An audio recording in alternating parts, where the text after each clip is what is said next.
President Colavani, members of the College Board, members of the executive staff, and other distinguished members of the platform, thank you for inviting me to be with you and share my thoughts on this monumental and special occasion. I have to tell you, I'm absolutely thrilled to be here celebrating this wonderful day with you all. It's quite an honor to be here on the centennial birthday of Naval Station Norfolk. 100 years of the Navy growing with the Hampton Roads community. So thank you, Tidewater Community College, for being such an integral part of this journey and recognizing veterans and the special relationship this community has with the Navy. Graduates, the class of 2017, good morning. Congratulations to all of you on this significant milestone in your life. I don't know if you know this, but now you're approximately 35% of Americans who have attained a college degree.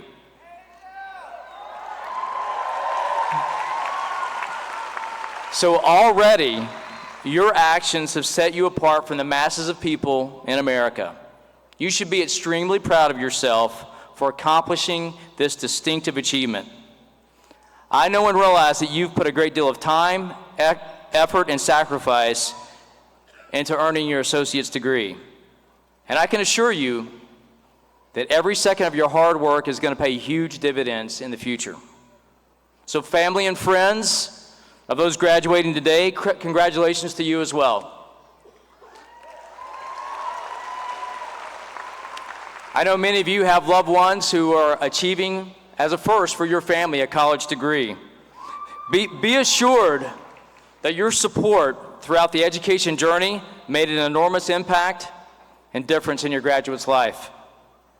So a little bit about me. I know I was introduced and a brief overview was given of my naval career, but as was stated, I graduated from what was then Memphis State University. It became University of Memphis, but back in 1992, and honestly, it seems like yesterday. Time really goes by quickly.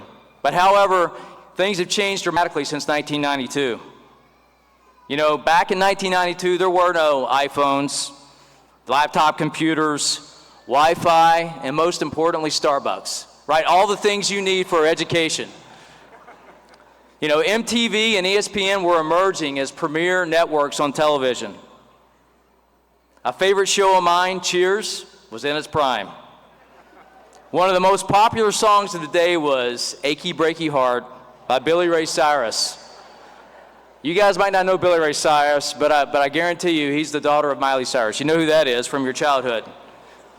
President Clinton had just been elected to his first term in office and was poised to assume office.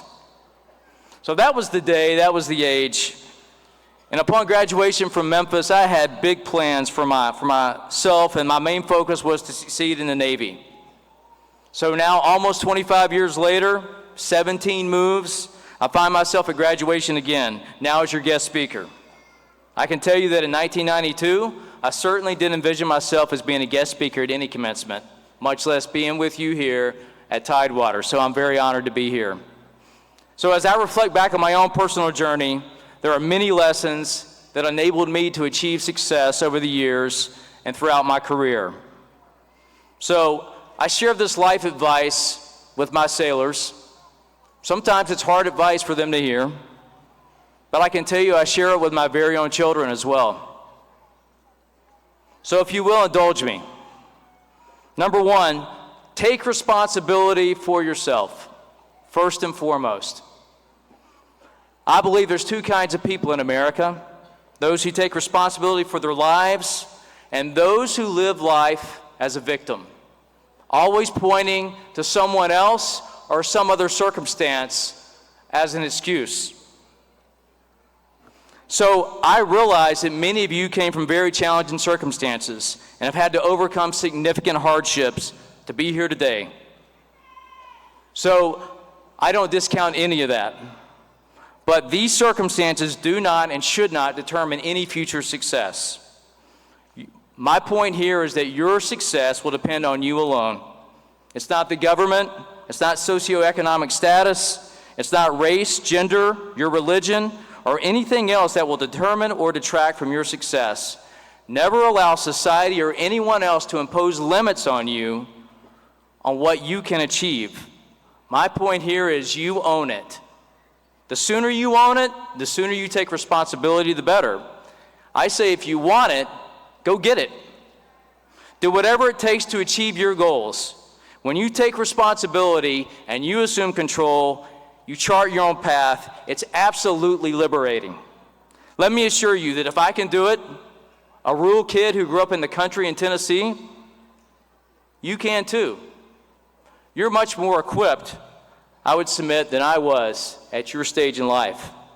The second principle, work hard. Never ever let anyone outwork you.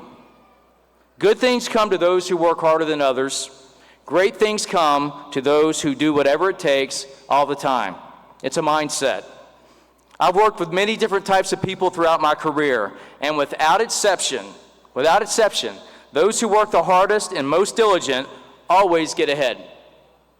It's true that hard work does trump talent when talent doesn't work hard. Your work ethic will make you invaluable to your organization. They won't want to let you go. Attitude. The third piece of life advice I can give you is always maintain a good attitude. A good attitude not only helps you achieve and attain goals, but it's an all-around good practice. It brings happiness to your life and increases the confidence others have in your abilities. It motivates others. It results in greater respect from other people. One of my favorite quotes is from Pastor Chuck Swindoll. It's on attitude. He said, attitude is more important than facts. It's more important than past, than education, than money, than circumstances, than failures, than successes, than what other people think, say, or do.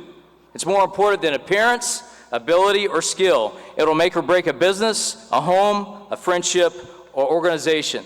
The remarkable thing is I have a choice every day of what my attitude will be. I cannot change the action of others. I cannot change the inevitable. The only thing I can change is attitude. Life is 10% what happens to me and 90% how I react to it. So I say, so it is with you. Change your attitude and you'll change your destiny. Your future will map a positive course. Those are words to live by each day. My next piece of advice is do it now. If there's something worth doing, do it now. Don't wait until you think the timing's perfect or someone else's timing is right for you. Other people live in the future with their eyes focused on what could be, and it never happens. When instead I say take those dreams, make them actionable goals you begin today. So a source of many people's stress is their inaction in life. So what I would submit to you is make a long-term list of important life goals. Post these on your mirror where you see them daily. Create a daily task list and go about your day with a plan. Be productive. If you want something bad enough, plan your journey and begin walking the path. You'll see you'll cover a great distance, and you'll look back and you'll be astonished where you've gone. Do it now. My next principle is never let failure define you, and never ever quit. Most people quit when they experience a hardship or failure, and I applaud you for being here because I guarantee you, you have had hardships and you've experienced failure, and you're here today at a monumental point in your life. So let me tell you, as a midshipman, I was told in an academic review board that I was an ineffective leader, a poor student, and I was told I'd never be successful in the Navy. So I had a choice at that point. I could quit, which they recommended I do, or I could go about proving them wrong. So after that experience, I had a chip on my shoulder, and I definitely had something to prove. That has stuck with me till today. So here's the reality. Everyone has hardships and failures. The severity can be different, but it's what you do with the failures. It's what you do with a hardship. Don't make them your excuse, make them your fuel for success. Don't stop and feel sorry for yourself, blame others or your circumstances. Use your failure as a teacher and a motivator. When you fail, don't quit. When you're discouraged, keep going. When you want to give up, persevere. Your biggest obstacle is almost always yourself. If you tame yourself and you're mentally tough, you become your own man or woman, you never quit, and you go after your success with passion, determination, and drive. In doing so, you'll achieve your goals, and your dreams will become a reality. Another principle that I think is one of the most important is value people and treat everyone with respect. In the book Tribe by Sebastian Junger is the author who wrote The Perfect Storm. I read that, and he writes about early American pioneers living on the edge of civilization back in the 1700s. These early Americans were kidnapped by American Indians and assimilated into their tribes. When these pioneers were, quote, liberated and repatriated back to civilization, they would do something very odd. They would go back to the tribe. Why would they do that? Well, it was in the tribe that they were valued and they understood their role in community. They all had a sense of belonging and purpose. I can tell you with experience that I've been on multiple ships deployed for 6 and 7 months at a time. Often I've heard officers and sailors complain and state they want to leave the ship. Many of you are sailors, you know what I'm talking about. They say, life here is hard. Life at sea is hard. However, it's not uncommon at all to see sailors separate from the Navy or to come off a deployment only to want to either rejoin the service or be back on sea duty. It's common. So why is that? Well, the same principle applies. People have a strong desire to be valued and have a sense of belonging in their community. So what does this teach us? Never ever forget that people are the most valuable commodity of any organization. Whether it's a church, a military unit, a business, the key component behind a successful organization is how well people are treated and valued. Always treat everyone with the utmost respect. No matter if the position is janitorial staff or senior executives, listen intently, value what is said, and value the person. I absolutely love Maya Angelou's wisdom. I don't know if you've heard this quote, but she said, "I've learned that people will forget what you said. People will forget what you did, but people will never forget how you made them feel." So respect and value people, and they will feel important, and they'll have a sense of belonging as a result. Serve those around you. Winston Churchill said it best. He says, "You make a living by what you get. You make a life by what you give." So build into others, enrich the lives of those around you, and as a result, you will be fulfilled and satisfied, and those around you will be enriched. While this life is all this advice I've given you, it's all very different, it's very diverse. Each of these principles has one thing in common. They are all actions that you control. You are in the driver's seat. The same talents that you use to get you here will make you successful in life. So I want you to remember, success is not something that occurs by chance. It's a result of your mindset, of your attitude, and your actions. Success occurs when preparedness and opportunity meet.